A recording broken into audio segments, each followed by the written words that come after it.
Hi everyone, Jaime Meraz here with the Meraz Group home selling team in Phoenix, Arizona. Today I'm bringing you something new that I'm super excited about.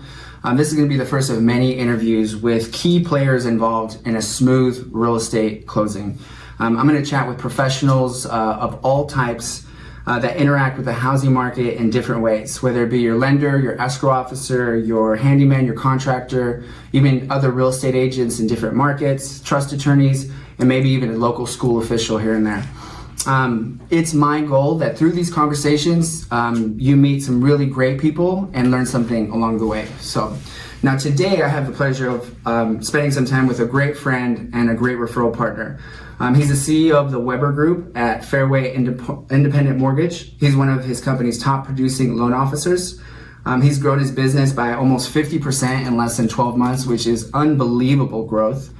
He's a father, he's a husband, he's an adrenaline junkie, and overall, he's just an awesome human being. So, Matt Weber, how are you, man? Hey guys, I am great. I am glad to be here. I think it's awesome you're doing this, and I'm glad to be a part of it.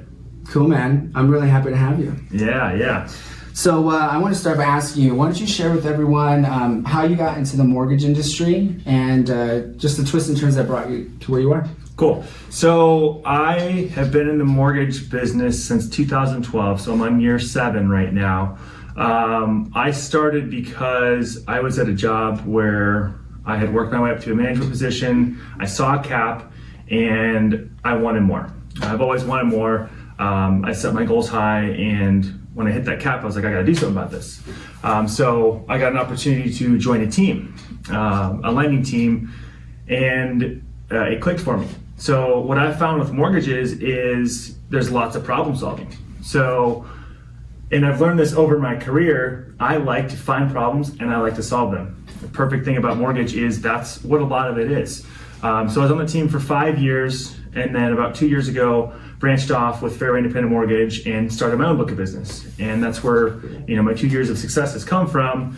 And then kind of the, I don't want to say struggles, but kind of the twists and turns of it were, for the 5 years, I caught on quick.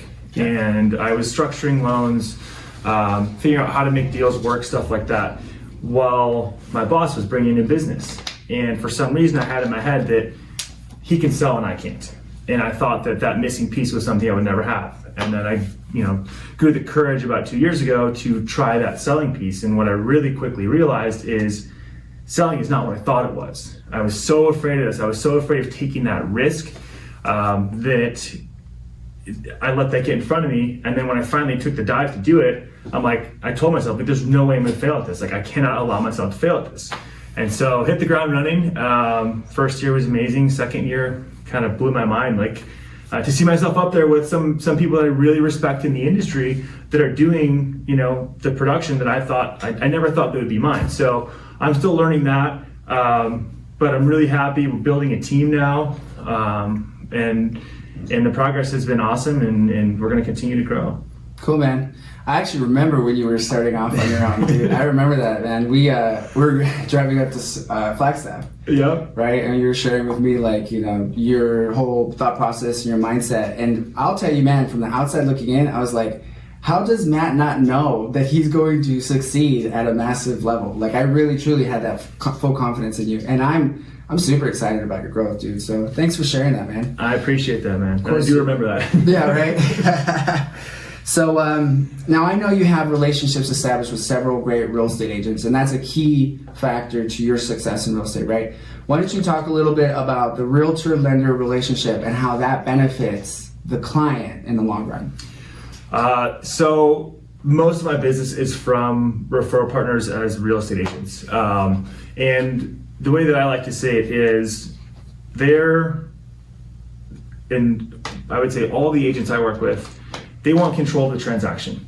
They want to make sure they're doing right by their client, getting them the right resources, but making sure that everything goes smooth so that at the end, they're going to refer out to their friends and they're going to grow their business like that. So I would say that there's kind of 3 key pillars to it. There is control, trust, and communication. Control is who you're working with and you can control that. So if you send me a referral you know I'm going to be working on it. You can say, hey, Matt, will you do this? And you know what's going to go on, what's not going to go on, and what to expect. So you have more control of your client.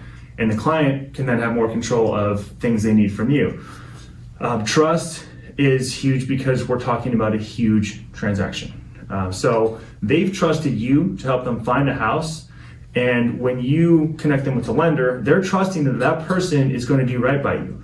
If they pick their own lender, you don't know, and the client won't know if they can trust this person. So they may have something where, oh, but I heard this lender has this, I'm going to try using them. It's like, well, you're buying a house, hundreds of thousands of dollars buying a house. So the trust component comes in huge on that, and then communication. You can get a hold of your lender. I think that that's probably one of the biggest things for me is I make myself available. My agents know that I'm going to make myself available, and that's a big pillar in my business. So I would say those three things kind of tie it into why you would use that duo, because it goes back and forth both ways. So on the other side of it as well, there's, when something comes up on my end, I trust that I can communicate with the agent that I have rapport with and say, hey, here's what's come up, or here's something that I noticed, and we need to do this about it. And I'm comfortable to reach out, solve problems as they come up, and work together on it. So I think that that's huge to have those two partnered up if you're buying a house. I agree, man. And I can say, since we've done business together, you over communicate, which I think is wonderful. As a real estate agent looking for a lender partner, it's like you want to know that when you call somebody, your lender, on a weekend, right, or text them, they're going to answer, right? That's something that I think you're awesome at. The trust aspect is huge too. If someone comes to me and trusts me, it's really awesome if they can trust my partners as well. So it's important that whole trust tree exists, right? Right. So I think that's great, man. And I second it. I think that you do really well on all those things. So let's talk about opportunities in the market. Like, what are you seeing as being opportunistic for your clients right now? I'll give an example. In my business, I'm seeing great opportunities for the move-up buyer, and there's a lot of different reasons, but what opportunities are you seeing in your business?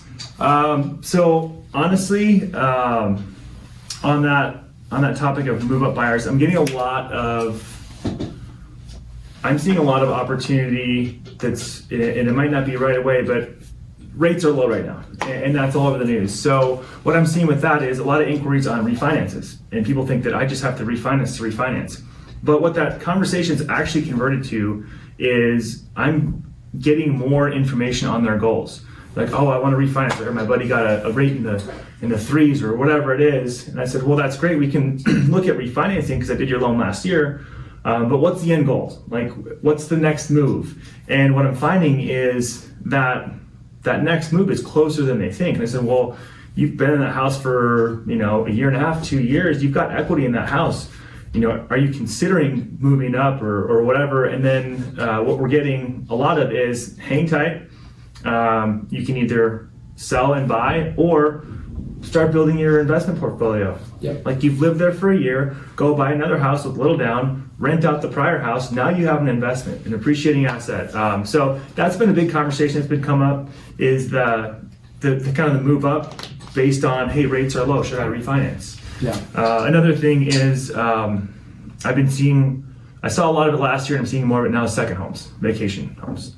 So with how the market is right now, there's this Airbnb, VRBO, short-term rental thing, so that if you decide you want to buy a second home and you've been considering it, there's avenues to make that affordable. And you're not breaking any rules or any laws by doing that.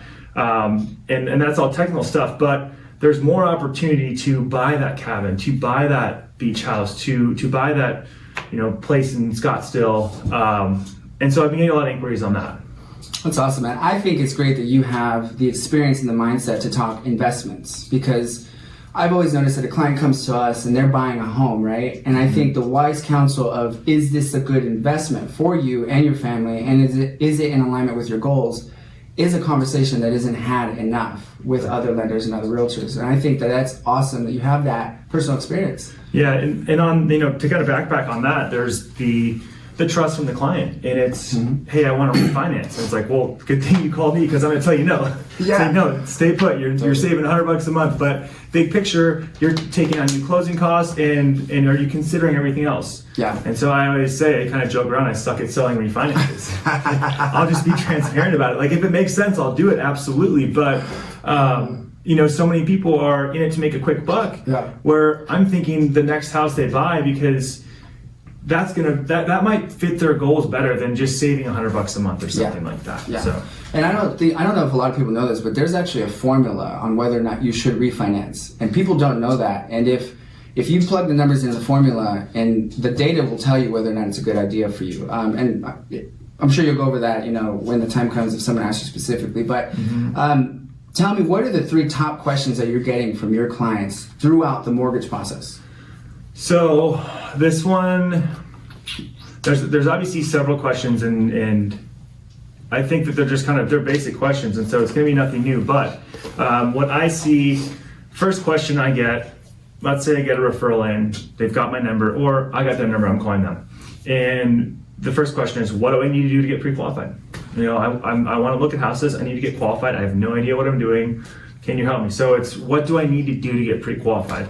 And without boring you to death, that process is basically, we do an application, which is just kind of a general outlook on everything. You get name, date of birth, social, general information, and then a credit pull. And then from there, we send out a needs list where we can verify what was on the application to what's actually going on. And then at that point, I do all the credit decision myself. So I'll see if it's there and we can pre-approve it. The pre-approval letter goes out and it's time to go home shopping. So there's so many extra little things in there, but I try and keep things really basic in my process so that I'm not overwhelming the client. But it's basically application, credit pull, needs list, and you can be pre-approved. Another question, second question, how much down payment do I need?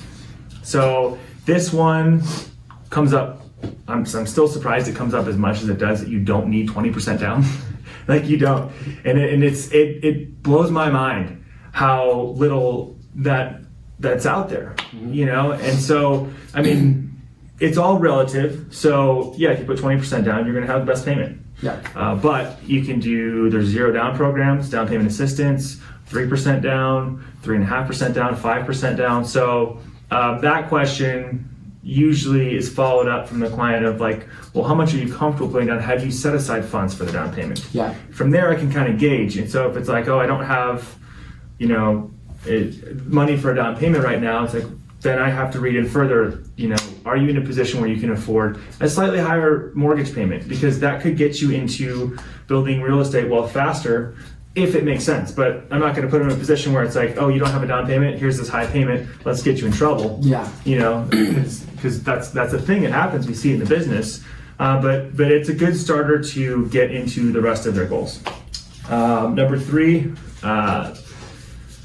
the third question, it's kind of a loaded question from the client, and it's, what's my interest rate? Yeah. I get it all the time. It's like, to just throw a number out there, you can't. And you'd have to hit them with the response I got from, and my economics teacher always said this, you can answer any question with it depends.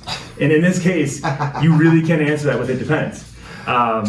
Because it depends on so many different things. And what I try to dig in on is, why are they asking that? Why are they asking me what their interest rate is? A lot of times that's just the go-to, almost like they're putting their guard up, saying what's my interest rate? Because I don't want you to pull anything or whatever it may be. And to go and compare that, it's, there's so much to an interest rate. Really what their concern is are they getting into a comfortable payment? And then I try to work the payment backwards, down payment, explain where an interest rate comes from. Also explain to them that, depending on circumstances, most of the time you pick your interest rate. And I'll explain that. So when I hear what's my interest rate, I'm clicking back to why are they asking this, and then we dig in deeper in that. But I get that on almost every phone call. Yeah. And you know what I've kind of learned in my business, because it's something similar. We get all kinds of frequently asked questions, right? I've learned that it helps to remind the client that you're buying the mortgage payment, right? You're not buying the price, right? And I'm not saying that because I think you should go out and buy a house that you can't afford. It's like, if you can afford that monthly payment and you can afford that down payment, then guess what? This makes sense for you, right? Mm-hmm. And if you can't, then we're moving on, right? And having that level of honesty with your client, I think, is one of the reasons why you've experienced 50% growth in last year, right? Sure, yeah. Having that exactly. level of honesty, right? So transparency, exactly. Totally, man. Okay, so what are 3 mistakes buyers can make while buying a home? Okay, so for this one, the first one, it's not going to be a typical one, but it's falling in love with the house before you've talked with a lender. Oh, yeah. So it's not even about like, do you qualify, do you not qualify? It's that what I've noticed, because these clients come up and we see it all the time, and what usually is it's a real estate agent that's not preparing their client properly. They're like, oh my God, I might lose the sale if I don't show them this house. Yeah. Show the house, fall in love with it, go over everything. Let's say that they do qualify for it. Mm-hmm. Well, when we go over the monthly budget, that might be alarming to them. Yeah. And so they didn't do the due diligence up front of getting pre-qualified and going over budget. So right away they get this big payment, but they're in love with the house. And where I see a problem there is we make a lot of our decisions with the limbic brain, which is emotion. So you fall in love with the house. You're not making common sense of it. Yeah. And you're looking past the fact of, can I afford this or not? So I think that's the single biggest mistake, is falling in love with the house before you do that, because budget might be off, you might not qualify. And if the budget is off and you're not comfortable with it, that letdown of not getting that house and not fulfilling that dream of yours, it hurts. Yeah. You know, and I see it from clients all the time. So that's number 1. 2 is obtaining debt through a transaction. This is the one you hear about all the time. Like you don't need the new car with the new house just yet. Yeah. You can do that after closing. But I see it time and time again. And it's one of those things where, and I put this out when I send a pre-qual out, there's this checklist of do's and don'ts, and this is one of them. And I feel like it's so bold and it sticks out so much. I don't have this come up that often. But it goes right back to communication. Like, there are circumstances where someone needs to buy a car in a transaction or lease a car. Let's say their lease is up and it's right in the middle of this. It's like, okay, we can get through this. The fact that you communicate that to me, now we can be proactive about it. Totally. But that can throw something off because it's your debt to income ratio, and those things do get checked at the end at closing. So don't think that the initial credit report is going to tell the whole story, because we do have to refresh the credit, see if you've charged anything up. So don't buy furniture, don't buy a car, check with your lender first. Go ahead. So number 3 would be moving money around. I think sometimes it comes up in transactions where it's like, oh, but I had to get the money in this account for my down payment, and then this person owed me money, so I just put that in too. And it's important to know everything with your bank statements as far as money coming in, we're going to look at. Yep. Regular income, totally fine. But when there's a weird deposit, a large deposit, we're going to need to source that. So if you move your money from this account to this account, and then this account has other money coming into it, we're going to have to dissect that whole thing and pick that apart. So if you're going to move money, you communicate that with your lender. So, not to put you on the spot here, but do you have like a story, like a nightmare or horror story of when a client did something and it just blew the deal up? I do, and it was a client, he's probably bought and sold 8 houses. 8 houses. And he's self-employed, and so his tax returns looked favorable for, not paying too much in taxes for the IRS. And we had everything set up to close the loan. In his scenario, it was something where I know he can more than afford it. It just, as far as what I can use to qualify, it was a little bit tight. And he decided the week after I did the application with him, he's going to buy a new Tundra. So $30,000 truck, or not used Tundra, $30,000 truck. And we go to run our credit refresh 7 days before closing, and we see this $30,000 debt. And I'm like, Bob, what are you doing? Like, dude, that's the number 1 mistake. Like, what are you doing? And in that case, it's the hardest conversation to have. And I said, you can either sell it back to the dealership or you can pay it off. Yeah. And it was hard to say, hey, here's what you have to do if you want this house. Yeah. And in that case, he came into closing, he got the payoff for the truck, he paid the truck off at closing. So that's a real life one, and that one, I mean, that was scary. That's great that he was in a position to do that. Yes, because sometimes a client's not, and that could kill a deal.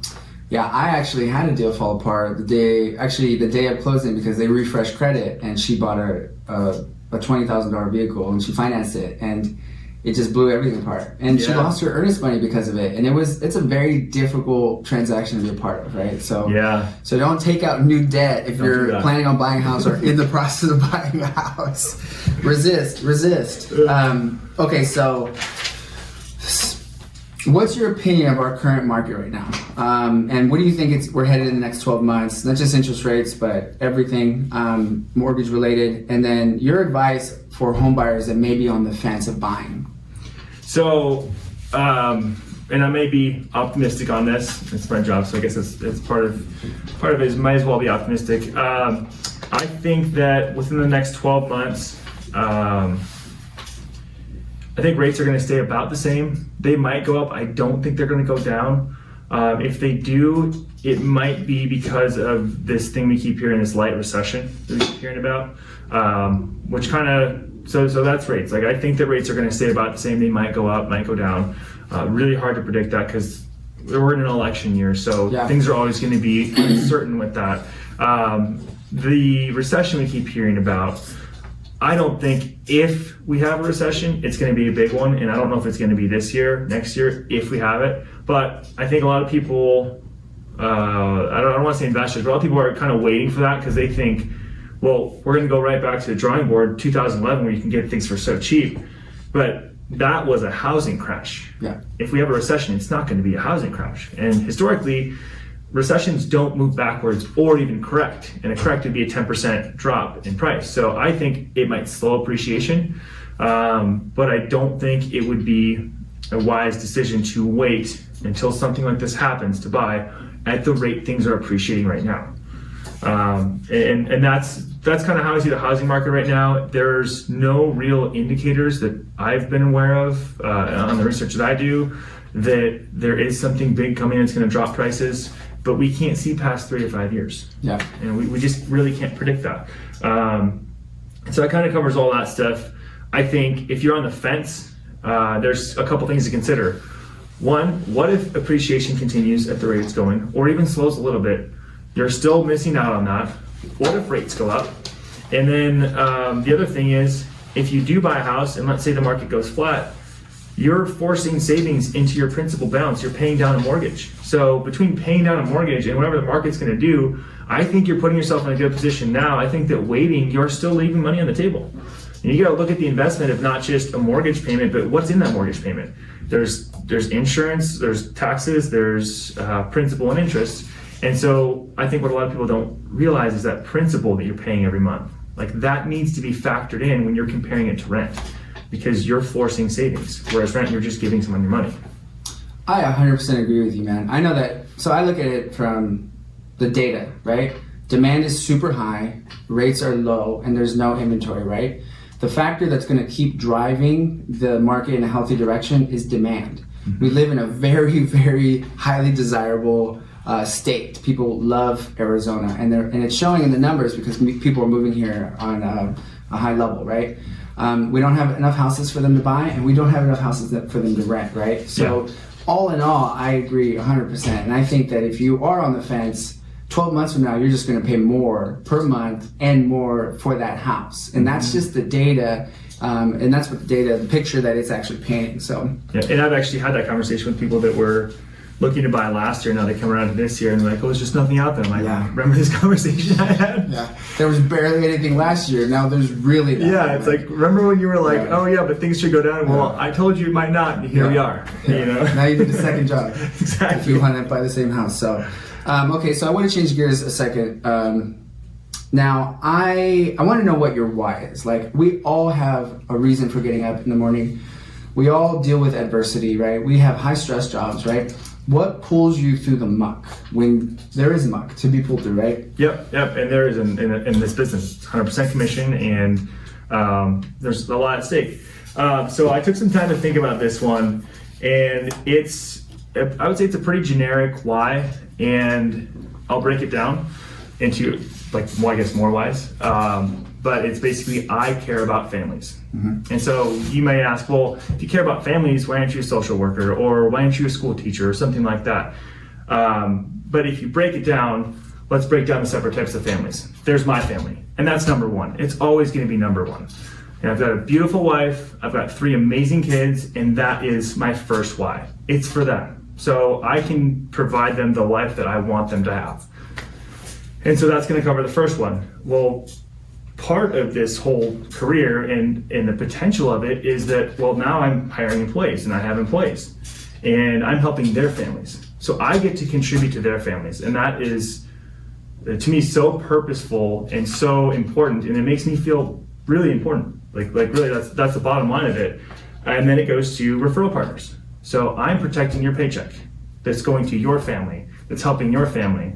And if I can add value to your business, then I'm part of something that's bigger than myself, bigger than my employees. And it's growing out to that far. And then I would branch it from there to my clients. I'm helping families get houses. So when I say that helping families is my why, it's not going right to the clients. It actually goes in a different order to me. So it still is like the coolest thing in the world when a client writes an awesome review or goes out of their way to call me and I'm like, I didn't even ask you to do that. Yeah. You know, and I'm like, I'm making an impact on people and that drives me to work harder. Way more than a paycheck does, like something like that, some really positive feedback that you're making a difference on people.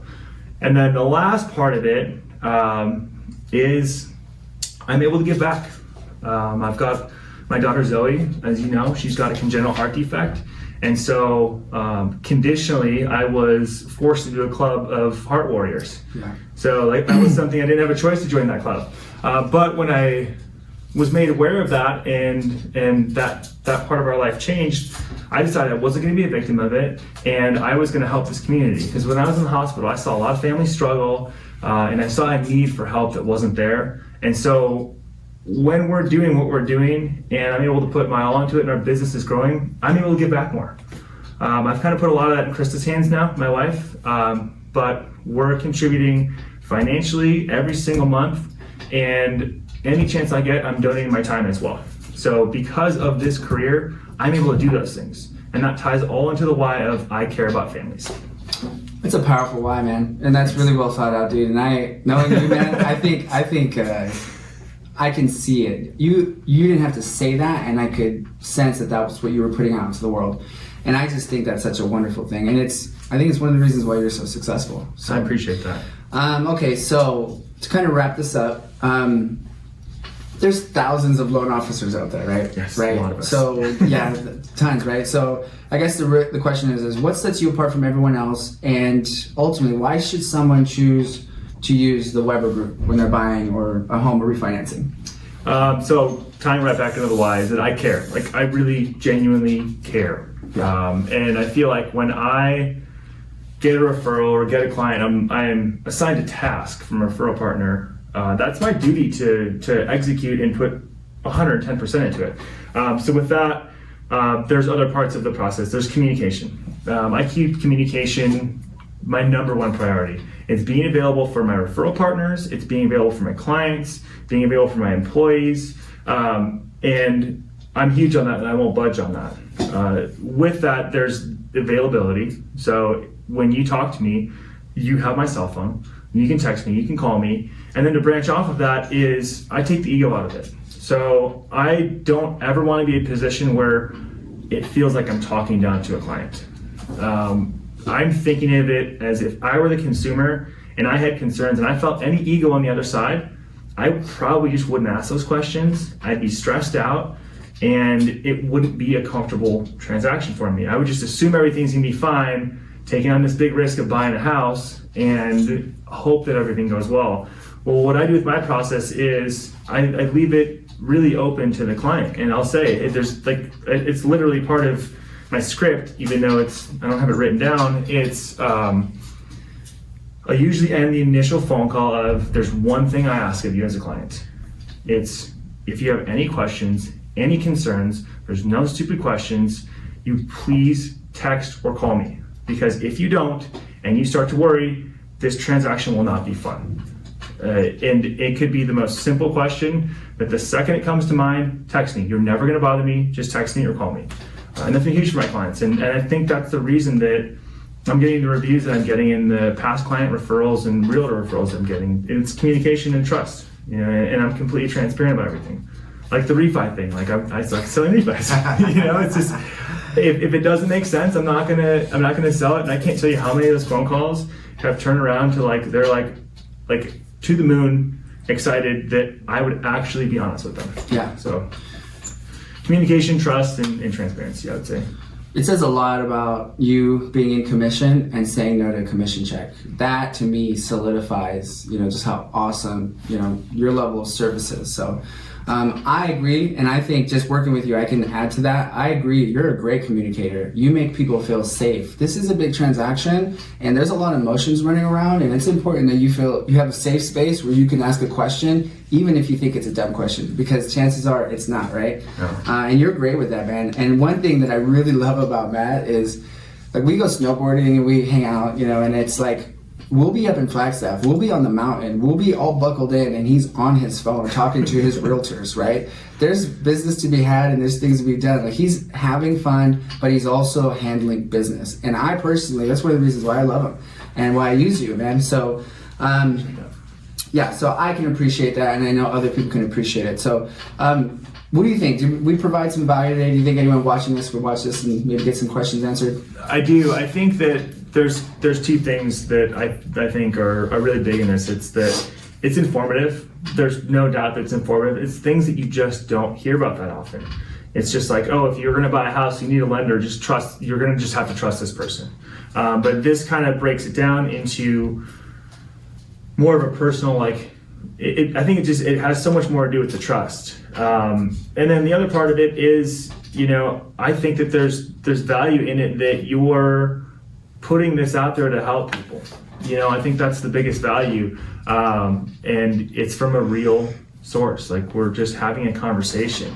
It's not like, let's get these bullet points on a PowerPoint and make sure that there's this house in the background and all that stuff. It's real, it's raw. People can see who you are. So for me, I think it's huge because I get to talk about my why. I get to remind myself of why I love this job so much. But then also for the clients, they get to see who they're working with. And if they do their research and they find this, then they're going to feel a lot more comfortable. And I think that that's priceless. I agree. Can't put a price tag on feeling safe or comfortable, right, in this transaction. So. Oh, no. But I agree, man. So I appreciate you taking the time to chat with me today. For those of you that are watching, if you found value in this and you enjoyed it, and maybe you know someone that can benefit from this, please share, and subscribe to the channel. Give some feedback as well, because this is the first of many videos I'll be doing. Because I'd love to hear your feedback, and I'd love to hear what you want to hear about and what direction we can go. Thanks again, and make it a great day.